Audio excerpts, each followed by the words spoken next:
Hello everyone, my name is Alok Pandey and this is second part of JDBC tutorial. इस video में हम सीखने वाले हैं कि ड्राइवर्स कितने टाइप्स के होते हैं और कौन सा ड्राइवर्स अच्छा होता है, कौन सा यूजफुल होता है जो जनरली आज के डेट पे मार्केट पे यूज किया जाता है। तो चलो देखते हैं हम कौन सा ड्राइवर बेस्ट है, कौन सा यूज करना चाहिए। तो मैंने लिस्ट बनाया है, टोटल 4 टाइप के ड्राइवर्स होते हैं। जो एक और टाइप का ड्राइवर होता है जो फ्यूचर में आने वाला है, फिफ्थ टाइप का, जिसका भी यूज मार्केट में पूरी तरह से नहीं होता है, तो मैंने वो नहीं मेंशन किया है। और यहाँ पे जो 4 टाइप्स के ड्राइवर्स करंटली अवेलेबल है वो चारों मैंने मेंशन किया है यहाँ पे। तो यहाँ पे देख सकते हो आप type 1 driver, JDBC ODBC bridge driver. एक ऐसा ड्राइवर है जो हर विंडोज ऑपरेटिंग सिस्टम में बाय डिफॉल्ट अवेलेबल रहता है, जो विंडोज द्वारा प्रोवाइड किया गया है। ये ब्रिज ड्राइवर सबसे पुराना ड्राइवर है जिसका आज के मार्केट में यूज तो बिल्कुल नहीं होता, लेकिन टेस्टिंग पर्पज के लिए या क्लासेस में कहीं कहीं यूज होता है इसका यूज। इसका डिसएडवांटेजेस बहुत हैं कि इसका परफॉर्मेंस का भी इश्यू होता है और इसका इस्टेब्लिशमेंट का कनेक्शन का स्टेप्स भी ज़्यादा होते हैं, और इसके लिए एक स्टैंड अलोन एप्लीकेशन ही बना सकते हो अगर आप जेडीबीसी ओडीबीसी ड्राइवर यूज कर रहे हो तो ब्रिज ड्राइवर। उससे अच्छा ड्राइवर अगर देखें तो जेडीबीसी नेटिव एपीआई होता है, जो कि सेम ओडीबीसी जैसा ही है, जो नेटिव एप्लीकेशंस के लिए काम करते हैं, बट ये भी मार्केट में यूज नहीं होता है। अगर आपके पास और कोई ऑप्शन नहीं है, फर्स्ट एंड सेकंड ही है, तो आप सेकंड के लिए जा सकते हो। उससे बेटर होता है JDBC net pure Java application, जो डिस्ट्रीब्यूटेड आर्किटेक्चर के ऊपर काम करता है। Distributed in the sense multiple database अगर आप यूज कर रहे हो एक ही एप्लीकेशन के लिए, जैसे एक एप्लीकेशन है आपका और उसमें आप ओरेकल भी यूज कर रहे हो, एसक्यूएल डेटाबेस भी यूज कर रहे हो, या फिर DB2 भी यूज कर रहे हो, तो आप जेडीबीसी नेट प्योर जावा के लिए जा सकते हो। बट जनरली जो मार्केट में यूज होता है आज के डेट में वो है pure Java, type 4 driver, that is pure Java, जो कि आज के डेट में सबसे ज्यादा यूज होने वाला ड्राइवर यही है। और अगर आपको ड्राइवर नहीं समझ में आया कि एक्चुअली ड्राइवर है क्या, तो एक बार फिर से हम देख लेते हैं। ड्राइवर एक ऐसा जार फाइल होता है जिसके अंदर बहुत सारे क्लासेस होते हैं, जिसको यूज करके हम कनेक्शंस क्रिएट करते हैं, और ये वेंडर्स, डेटाबेस वेंडर्स द्वारा प्रोवाइड किया रहता है। ये हो सकता है ओरेकल ड्राइवर, हो सकता है एसक्यूएल ड्राइवर, हो सकता है या फिर DB2 ड्राइवर होता है। जितने भी वेंडर्स हैं उन लोगों ने अपने डेटाबेस के लिए एक पर्टिकुलर ड्राइवर प्रोवाइड किया है, जो कि जेडीबीसी एपीआई जो सन द्वारा प्रोवाइड किया गया है उसके सारे इंटरफेसेस को यूज करती है। क्योंकि जेडीबीसी जो है वो सन के द्वारा प्रोवाइड किया गया है, तो वो ड्राइवर जो है, सॉरी एपीआई जो है, उसके अंदर सारे इंटरफेसेस होते हैं। इंप्लीमेंटेशन जो होता है ड्राइवर के द्वारा थर्ड पार्टी यानी वेंडर्स, डेटाबेस वेंडर्स के थ्रू होता है। तो ड्राइवर्स का मेन यूज यही है कि क्योंकि एक फ्रंट एंड का एप्लीकेशन जैसे जावा हुआ या डॉटनेट हुआ, डायरेक्ट डेटाबेस से कम्युनिकेशन नहीं कर सकता, क्योंकि डेटाबेस फ्रंट एंड का लैंग्वेज नहीं समझता और फ्रंट एंड डेटाबेस का लैंग्वेज नहीं समझता। तो जेडीबीसी ड्राइवर्स जो होते हैं वो उसे कन्वर्जन का काम करते हैं, डेटाबेस से front end end front end to database में कन्वर्जन का काम करते हैं। उसको डेटाबेस अंडरस्टैंडेबल क्वेरी के रूप में कन्वर्ट करते हैं। जो हमें जेडीबीसी एपीआई यूज करके जो हम क्वेरी पास करते हैं उसे डेटाबेस अंडरस्टैंडेबल फॉर्मेट में कन्वर्ट करते हैं। तो चलो हम देखते हैं कि एक डेटाबेस एप्लीकेशन बनाने के लिए हमें क्या क्या रिक्वायरमेंट होती है। तो सबसे पहले मैं आपको बता दूं कि यहाँ पे मैं टाइप 4 ड्राइवर यूज करने वाला हूं, जो कि आजकल या फिर ज्यादातर यही यूज होता है, टाइप 4 ड्राइवर ही।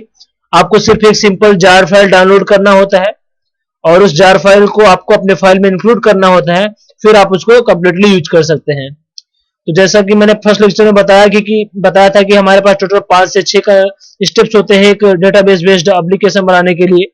तो पहला पार्ट था इंट्रोडक्शन, मैंने वो कंप्लीट कर दिया है। Database creation and execution flow, जिसमें एग्जीक्यूशन फ्लो में मैंने ये भी देख लिया है query tokenization, parsing, optimization, execution. Then third है लोड एंड रजिस्टर ड्राइवर। तो हम इस पार्ट में देखने वाले हैं कि सबसे पहले जो हमारा क्लास का ड्राइवर है उसे हम लोड कैसे करें और उसके साथ रजिस्टर कैसे करें, क्लासेस को लोड करना एंड रजिस्टर करना, ये देखेंगे। उससे पहले हम देख लेते हैं कि हम डेटाबेस कौन सा यूज कर रहे हैं। तो मेरे पास दो डेटाबेस है, एसक्यूएल, मायस्क्यूएल एंड ओरेकल। तो सबसे पहले मैं ओरेकल देखूंगा, ओरेकल पे कैसे काम करते हैं। तो उससे पहले मैं एक टेबल क्रिएट करना चाहूंगा जिसमें हम एक स्टूडेंट का रिकॉर्ड स्टोर करेंगे। तो स्टूडेंट का नेम हो सकता है, एनरोलमेंट नंबर हो सकता है, उसका एड्रेस हो सकता है, कॉन्टैक्ट नंबर हो सकता है। तो सबसे पहले चलो हम एक टेबल क्रिएट कर लेते हैं। अगर आपको ओरेकल नहीं है तो आप ओरेकल साइट से जाके डाउनलोड कर सकते हो। मैं यहाँ पे 11G एक्सप्रेस यूज कर रहा हूँ। तो उसका ओरेकल का दो बेस से हम टेबल्स क्रिएट कर सकते हैं, एक कमांड लाइन या फिर एसक्यूएल कमांड लाइन जिसे बोलते हैं, और दूसरा होता है जीयूआई बेस्ड अपना ओरेकल डेवलपर। वो दोनों मेरे पास है। तो फिलहाल मैं कमांड लाइन में टेबल्स क्रिएट कर लेता हूं।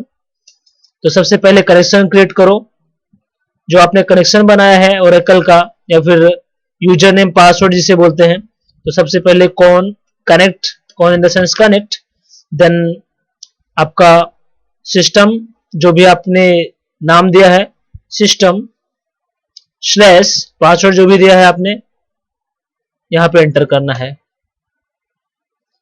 जैसे कनेक्ट हो जाएगा, कॉन डॉट सिस्टम पास, मेरा डिफॉल्ट डेटाबेस नेम है सिस्टम, यहाँ पे डिफॉल्ट डेटाबेस यूज कर रहा हूँ। यहाँ पे आप देख सकते हो ये कनेक्टेड हो चुका है। तो अब हम यहाँ पे सिर्फ एक टेबल बनाएंगे। तो टेबल क्रिएट करने के लिए आपको सिंपल क्वेरी पता ही होनी चाहिए, create table, table name that is student, table name student, STUDENT student. Then उसमें टाइप्स जो भी पैरामीटर पास करना है। तो सबसे पहले हम यहाँ पे एक नेम लेते हैं, नेम वेयर केयर टाइप का होता है। तो सिंपल यहाँ पे वेयर केयर 2, उसका साइज दे देते हैं, नेम 10 ही इनफ होता है। देन उसका एनरोलमेंट, इनरोल वो नंबर होता है, एंड देन नंबर के बाद उसका आईडी दे देते हैं, आईडी तो हो गया एनरोलमेंट नंबर। एड्रेस दे देते हैं, एड्रेस एंड देन एड्रेस का डेटा टाइप्स होता है वेयर केयर 2। तो यहाँ पे मैंने पास कर देना है 30 and semi colon, inter slash create table should already exist है, तो मुझे दूसरा कुछ बनाना पड़ेगा। सो सबसे पहले मुझे वही टेबल में सेमी कोलन, यहाँ पे स्टूडेंट के आगे मैं कुछ और नाम दे देता हूँ। सपोज यहाँ पे देता हूँ मैं स्टूडेंट 2 एंड इंटर। यहाँ पे मैंने सेमी कोलन लगाना भूल गया, सॉरी, यहाँ पे पैरेंथेसिस नहीं डाला मैंने। इंटर, मेरा टेबल क्रिएटेड हो गया। आप यहाँ पे देख सकते हो टेबल क्रिएटेड। तो अभी हम इसके अंदर डेटा इंसर्ट करेंगे डायरेक्ट हमारे एप्लीकेशन से, फ्रंट एंड एप्लीकेशन से। तो चलो इसको क्लोज कर देते हैं। और यहाँ पे अगर आप GUI ID यूज कर रहे हो और ओरेकल एसक्यूएल डेवलपर, तो आपको यहाँ पे लेफ्ट साइड में कनेक्शन जो भी आपने दिया है, मैंने यहाँ पे सिस्टम डेटाबेस यूज कर रहा हूँ, तो पासवर्ड पास समथिंग जो भी है आपका, ओके। देन आपका यहाँ पे डेटा का सारा टेबल शो हो जाएगा। ये लोड हो रहा है, लोडिंग समथिंग, एंड देन हाँ, तो टेबल्स में जाओ एंड चेक करो स्टूडेंट्स 2 एस हमें देखना है स्टूडेंट 2। तो स्टूडेंट 2, हाँ यहाँ पे है हमारा डेटा। ये हमारा टेबल है जिसके अंदर एक नेम है, एनरोलमेंट नंबर है एंड एड्रेस है। तो चलो अब हम इसको बंद करते हैं और नेटबीन्स ओपन करते हैं।